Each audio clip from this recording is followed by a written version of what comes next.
Wel, diolch yn fawr iawn, a chroeso cynnes i chi gyd yma i Ogledd Cymru i Landudno. Gofs i edrych beth oedd y cyfieithad o Queen of the Welsh Resorts, ac mae'n debyg mae Brenhines y Cyrchfannau Cymreig i'w Llandudno. Llawn heiddi'r teitl, wrth gwrs, ond mor fendigedig yw i yma diw Llandudno fel niman arall wedi llwyddo i osgoi rhai o peth o galedu, wedwn ni blynyddoedd o lymder o dan y ceidwadwyr. Llymder sydd wrth gwrs yn mynd i barhau ac mae'n ymddangos ddwysau o dan y Llywodraeth Lafur bresennol yn Llundain, heb sôn wrth gwrs am yr heriau sydd wedi dod o fai Caerdydd. Ac fel aelod sy'n cynrychioli yr ardal yma yn y Senedd, dwi wedi gweld cystal ag unrhyw un yr effaith mae hynny yn ei gael ar bobl ac ar gymunedau y rhan yma o'r wlad. Mae sawl un wrth gwrs yn gyfarwydd â chyflwr Betsy Cadwaladr ac mae'n dal i fod mewn mesurau arbennig ac mi glywon ni Mabon bore yma wrth gwrs yn sôn am rai o'r heriau sy'n wynebu y gwasanaeth iechyd yn benodol. Gormod o gleifion yn aros yn rhy hir am ambulans, gleifion yn aros i weld doctor, yn aros i gael diagnosis ac yn aros am y driniaeth sydd ei angen arnyn nhw. Wel, gobeithio na fydd y rhaid aros yn rhy hir i weld newid llywodraeth, newid cyfeiriad a newid ar y rhagolygon yna o safbwynt pobl Cymru. A dwi eisiau cyfeirio'n benodol am funud o Sky ar gyflwr y gwasanaeth deintyddol yn y Gogledd.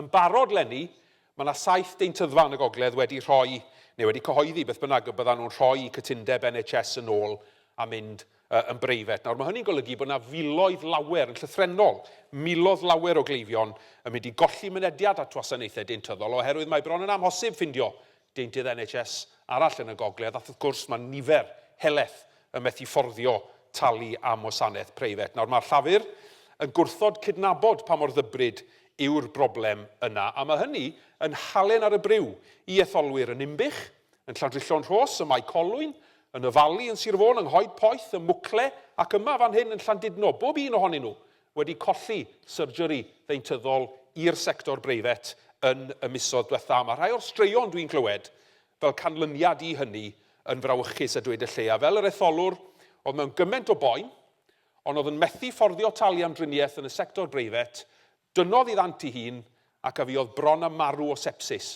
o ganlyniad i hynny. Neu'r etholwrau gychwynnodd ar waith orthodontedd cyn iddi briodi, ond mi ath y practis yn breifat yng nghwrs y driniaeth yna, ac am nad oedd hi'n gallu fforddio talu'r miloedd oedd hi angen i gwblhau y gwaith, mi fydd rhaid iddi ganslo'i phriodas ar mis Mel. Neu, coeliwch neu beidio, y wraig o'r Ukraine, ddath i Gymru am loches o'r rhyfel, oedd wedi gorfod mynd yn ôl i Ukraine i weld deintydd am bod y sefyllfa mor ddifrifol yma yng Ngogledd Cymru. Dyna i chi legacy chwarter canrif o lafur wrth y lliw, a dyna'r pris mae bobl Gogledd Cymru yn ei dalu am hynny. Labour's rotten record on dental service is just one example of the state of public services under a tired and discredited government. It's no surprise, of course, that the people of Wales want to see change. And back in July, when Sir Keir Starmer strolled into Downing Street, that's exactly, of course, what they were promised.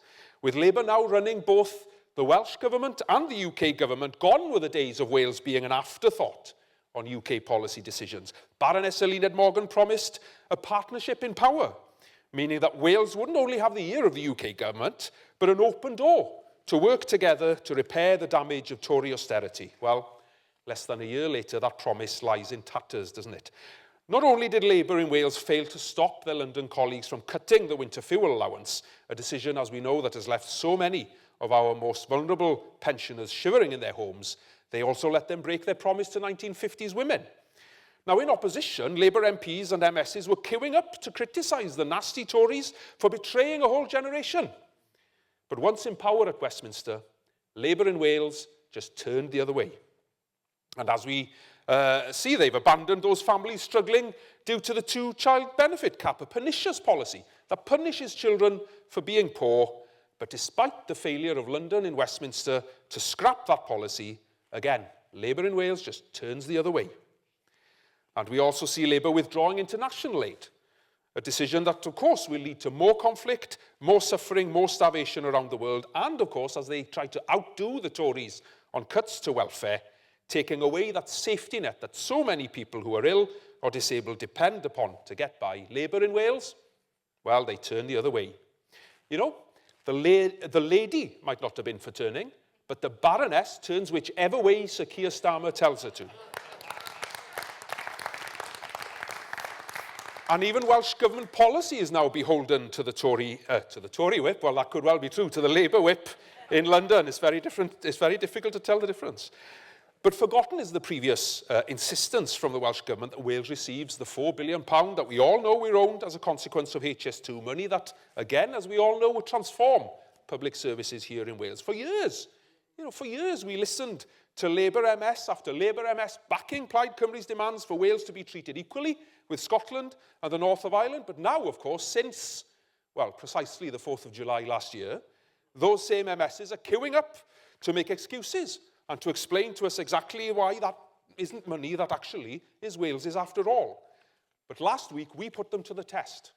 Plaid Cymru's motion to the Senedd repeated back to Labour exactly what they'd been demanding for years. But their amendment to our motion told us everything we need to know. It started with those two little words, delete all. And of course, frankly, it was downhill from there. Well, let's hope that the people of Wales see through this and that the people of Wales table their own amendment on the 7th of May next year to delete all Labour members of the Senedd at the election.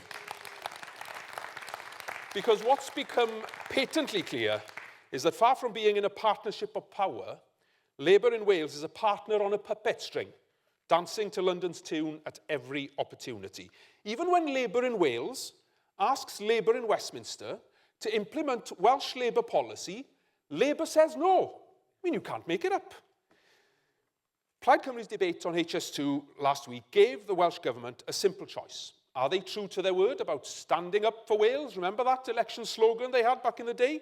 Or are they now putting party before country? Now, Labour ministers aren't renowned for answering questions in the Senedd, I have to say. But this was one question that they answered emphatically. Absolutely emphatically. They made it clear that their loyalty is not to Wales, it's to their political masters in London. It's no longer standing up for Wales. Frankly, it's giving up on Wales, or indeed it's standing in Wales's way. Nawr, yn gynharach y mis yma, fe gafodd llafur gyfle arall i roi pobl Cymru o flaen buddiannau Plaid pan wnaethon ni osod cynnig i'r Senedd yn galw am oedi ac ail ystyried ar y cynllun i newid treth etifeddiant ar amaethyddiaeth yng Nghymru. Polisi, wrth gwrs, bydd yn gwneud cymaint o ddifrod i gymunedau cefn gwlad roedd e'n gynnig rhesymol, yn syml iawn yn galw ar Aelodraeth y Deyrnas Unedig i gymryd cam yn ôl ac edrych eto ar yr hyn sydd yn cael ei gynnig. Y gobeith oedd y bydde Senedd Cymru yn gallu siarad gydag un llais ac anfon neges glir ac unedig i Lywodraeth y Deyrnas Unedig. Yn union, wrth gwrs, fel y mae Llywodraeth yr Alban wedi gwneud a fel y mae Cynulliad Gogledd Iwerddon wedi gwneud ar y mater yma. Ond unwaith eto, be gawson ni oedd gwelliant gan llafur un cynnig ni oedd yn cychwyn dileu'r cyfan. Ac chi'n gwybod, wrth gwrs, beth sy'n dod wedyn. Nawr, mae rhai ohono ni sy'n gwybod pa mor fregus yw'r economi amaethyddol yn gwybod y bydd gan y newidiadau yma i dreth etifeddiant oblygiadau pellgyrhaeddol iawn i deuluoedd sy'n ffermio yng Nghymru. Wales isn't a nation of lavish living millionaires. Our family farms operate on tight margins and they're cash poor. Many live a hand-to-mouth existence and too many are living in debt. And the Welsh Government's own farm business income statistics prove as much. Welsh farmers don't have the capital to shoulder this additional tax burden. It'll force families to sell off land, cutting further into their livelihoods and, of course, making their farms less sustainable for the next generation. The policy is utterly counterproductive at a time, of course, when we need to be strengthening our food security, not undermining it. Yes, of course, we need to get to grips with those multi-millionaires who intentionally buy up land to avoid paying tax, and there are plenty of ways to do that, and the clawback system is one that's used in other countries that we could emulate here. But our working family farms shouldn't be caught in the crossfire. The economic, the environmental, the social, and the cultural collateral damage of allowing that to happen is too high a price to pay. Y cyfan o'n i'n gofyn i Lywodraeth y Deyrnas Unedig i'w wneud, oedd yn union fel y nath Llywodraeth Cymru, wrth gwrs, gyda'r cynllun ffermio cynaladwy, oedi ac adolygu. Ac i ni ennill y ddadl, fe gollwyd y bleidlais. Ac unwaith eto, Llywodraeth Cymru yw'r unig lywodraeth datganoledig yn y Deyrnas Unedig sy'n gwrthod sefyll fyny i lafur yn San Steffan. Does ryfedd fod y sector amaeth yn teimlo o dan warchau. Nawr mae'r cyd-destun economaidd wrth gwrs wedi taro'r diwydiant amaeth fel y mae ddiwydiannau eraill gyda chost mewn bynnau wedi cynyddu yn aruthrol dros y blynyddoedd diwethaf. Mae'r argyfwng costau byw yn effeithio'r deuluoedd fferm yn uniongyrchol, ond hefyd yn effeithio ar arferion siopa a dewisiadau prynu cwsmeriaid. Mae'r holl ddad-sefydlogi sydd wedi bod yn sgil Brexit wrth gwrs wedi cael effaith.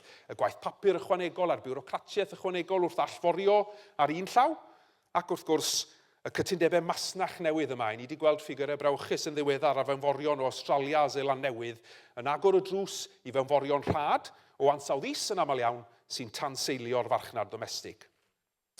Mae gadael y polisi amaeth gyffredin wrth gwrs wedi golygu bod ni wedi mynd o gael sicrwydd ariannu 7 mlynedd ar y tro i fod yn mynd o 12 mis i 12 mis i 12 mis sydd yn gwbl amhosib pan mae'n dod i gynllunio yn yr hir dymor. Ac ar ben hynny wrth gwrs, ni'n cofio sut nath y lywodraeth geidwadol dorri i haddewid o ddim ceiniog yn llai o ariannu i'r sector ar ôl Brexit, gan adael ffermwyr Cymru bron i £250 miliwn o bunnau yn glotach o ganlyniad. Rhywbeth roedd llafur wrth gwrs ar y pryd yn gweiddi'n groch amdano fe, ond rhywbeth yma nhw wedi gwrthod i adfer nawr bod nhw mewn sefyllfa i fedru delio â hynny. Yn wir, mae llafur wedi mynd gam ymhellach ac wedi symud i ddefnyddio fformiwla Barnett ar gyllid amaethyddol i Gymru.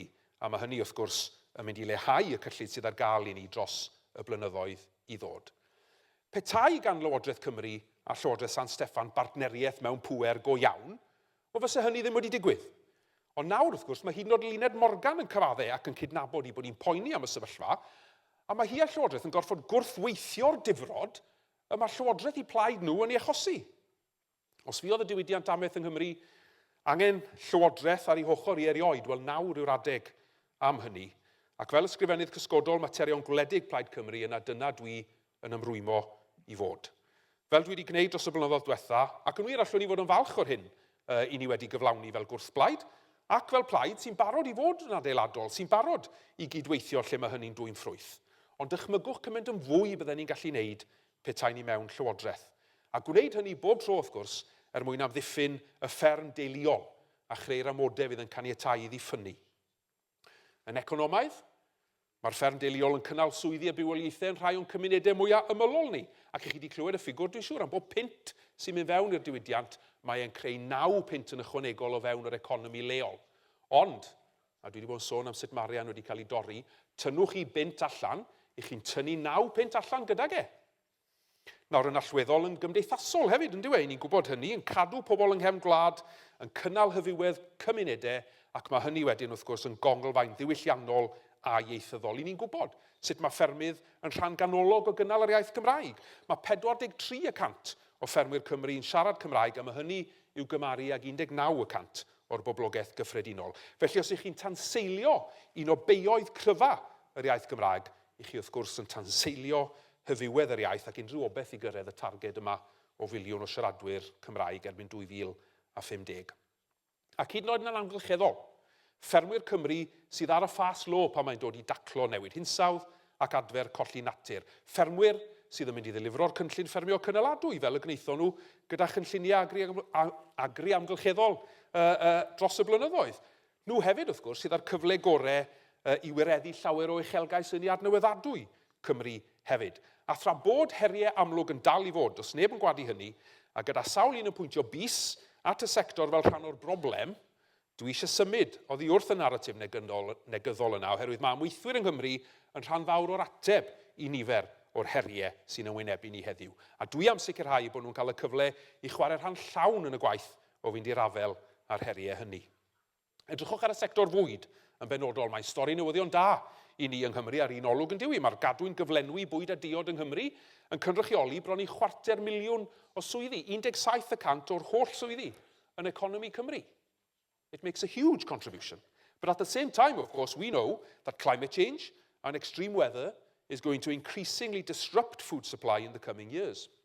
And with half the fruit and veg consumed here coming from abroad, well, we're much too dependent on food imports, which is a huge risk, of course, if, and indeed when, overseas production falters. Now, you add to that the deepening cost of living crisis, which means that food insecurity has risen markedly in the UK. 17% of children are now living in food insecure households with all the long-term health and social impacts that brings. And you soon realise, of course, that beneath economic statistics, there's a lot of work that needs to be done. Throw in as well a hugely centralised food supply system, dominated by just a handful of major supermarkets who supply 95% of all of the UK's food, and you see how exposed we are. It isn't just food security that we need to be concerned about. It's wider food resilience. And we need to be building a resilient, sustainable food system for Wales. Now, that means developing an integrated food policy framework that places Wales at the forefront of food resilience, moving away from over-reliance on imported produce and centralised supply chains to fostering a homegrown, diversified food system. We need to establish a whole society approach where every layer, from national policymakers to local communities, plays a part in safeguarding food supplies. Now, that means investing, yes, in local infrastructure, supporting community-led projects and education initiatives as well that build long-term resilience and reduces our dependency on those volatile global markets. And at the next election, Plaid Cymru will be articulating a bold, forward-thinking vision that transforms Wales's food system into one that is sustainable, equitable, and prepared for future challenges, stressing that food security isn't just a matter of convenience, it's a fundamental right, it's a cornerstone of public health, and, of course, of national resilience. And I want farming communities, local government, business, everyone to work together to help create a model for food resilience that will put us in good shape to face the huge challenges that we know are coming. Ond mwyn gwneud hynny, gyfeillion, mae'n rhaid i ni gipio awen y grym oddi wrth llafur y mae Caerdydd. Ac bod y pol opinion yn bositif ar hyn o bryd, wrth gwrs, does neb yn twyllo hunain i feddwl na does rhaid i ni roi shifft a hanner i fewn dros y flwyddyn nesaf. Mae llafur wedi rhedeg allan o egni a maen nhw'n prysu rhedeg allan o amser. Ac mae'n gynyddol amlwg. Mae ffars llwyr yw'r bartneriaeth mewn pŵer yma rhwng llafur yng Nghaerdydd a llafur yn Llundain. Y bartneriaeth mewn pŵer go iawn fydd honno rhwng Llywodraeth Plaid Cymru a phobl Cymru. A dwi, fel chi, yn edrych ymlaen i fynd ar weledigaeth yna sydd ganddo ni am Gymru well at bobl Cymru dros y flwyddyn sydd i ddod. Diolch yn fawr iawn i chi gyd.